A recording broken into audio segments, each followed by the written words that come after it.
Lockdown से पहले गीता के घर का नजारा कुछ ऐसा था कि रोहन ऑफिस जाता था और शिविन स्कूल। जिनके घर से जाने के बाद गीता काम खत्म करके बाकी समय आराम करती थी।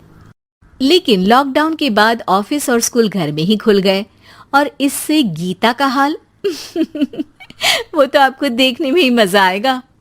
शिविन, ओ शिविन, महाराज उठने के लिए क्या 21 तोपों की सलामी लेंगे? अरे बिस्तर से बाहर निकल, ऑनलाइन क्लास स्टार्ट होने वाली है। अरे तुम भी हद करती हो, स्पीकर की तरह चिल्लाने की क्या जरूरत है? दिख नहीं रहा मेरी कॉन्फ्रेंस चल रही है। अब कैमरा और स्पीकर ऑन कर रहा हूं, मुझे कोई शोर नहीं चाहिए। इस पर जैसे ही रोहन लैपटॉप का कैमरा और स्पीकर ऑन करता है तभी कुकर की सीटी बजती है। करा लो अब इसे चुप। लॉकडाउन नहीं हुआ, मेरी मौत का फरमान जारी हो गया। दोनों बाप बेटे ने नाक में दम किया हुआ है। ऐसा बोलकर गीता वहां से शिविन के कमरे में पहुंच जाती है, जहां शिविन अभी भी सो रहा होता है। ओ आलसी, अब अगर 5 मिनट में नहीं उठाना तो आज तेरा गेम और यूट्यूब कैंसिल। माँ की बात सुनकर शिविन बिना 1 मिनट गंवाए उठ खड़ा होता है। उठ गया, अभी नहाकर भी आता हूँ। ये नाटक कहीं और, मुंह पर गीला कपड़ा मार और पढ़ने बैठ। शिविन की ऑनलाइन क्लास स्टार्ट हो जाती है, जिस पर गीता उसे वहां बिठाकर रसोई में चली जाती है। थोड़ी देर में उसे कमरे से कुछ आवाज सुनाई देती है, जिसे सुनकर वो कमरे में वापस आती है। हाय राम, तुझे क्लास अटेंड करने के लिए बोला था, कैमरा ऑफ करके बिस्तर पर नाचने के लिए नहीं बोला था। मम्मी मुझे कुछ समझ नहीं आ रहा, आप बाद में पढ़ा देना ना, वैसे भी अटेंडेंस तो लगी गई है। हाँ बेटा, जरूर बन जा, तू अभी से हम सबका बाप बन जा। अरे नहीं मतलब कहाँ से लाते हो इतना दिमाग, और पढ़ाई करते हुए ये चला कहाँ जाता है?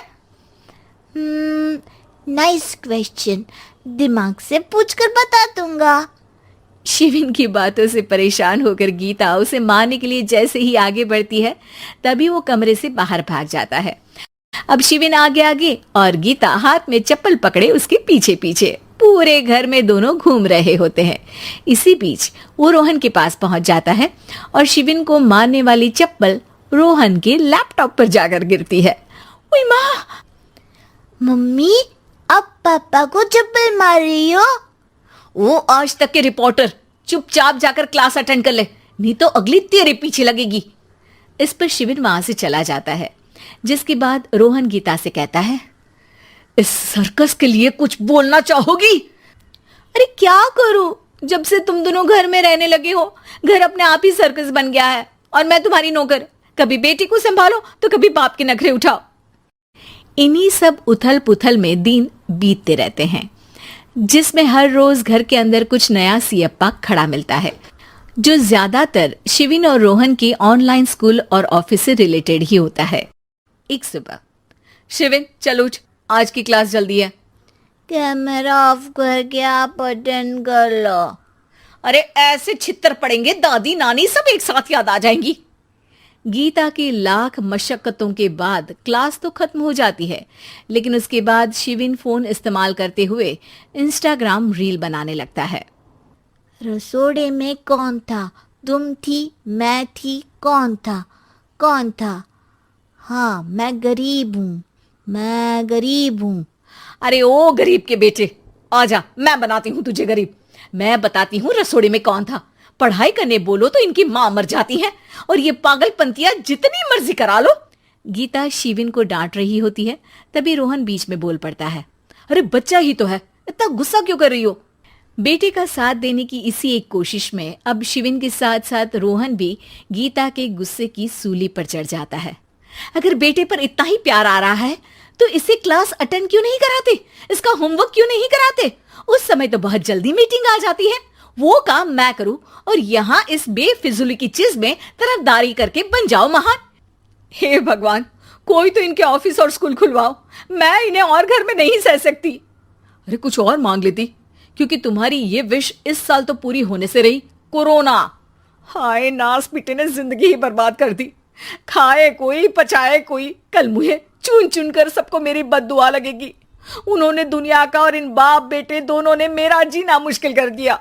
गीता वहां से चली जाती है, जिसके बाद रोहन शिविन से कहता है, अरे तुम्हारी मम्मी इतनी भड़की हुई क्यों है? आपकी वजह से पूरा समय घर में रहते हो और उस पर कोई काम कराने की जगह बस ऑर्डर देते रहते हो। अच्छा बेटे, सारा इल्जाम मुझ पर, पूरा दिन तो वो तुम पर ही चिल्लाती है। हाँ, मतलब दोनों का 50-50 है, कुछ करना पड़ेगा। वो कहते ना, make the best out of worst. I have an idea. वैसे तुम्हारी माँ सही कहती है, बहुत जुबान चलाने लगे हो, कम बोला करो। अगली सुबह रोहन और शिविन अपनी गलती को सुधारने के लिए गीता के उठने से पहले घर का आधा काम खत्म कर देते हैं, जिसे देखकर गीता खुश हो जाती है और फिर बाकी बचा काम वो तीनों मिलकर पूरा कर लेते हैं। जिसके बाद अब वो सब मिल बांट कर हर काम में एक दूसरे की मदद करते हुए लॉकडाउन का मजा लेने लगते हैं।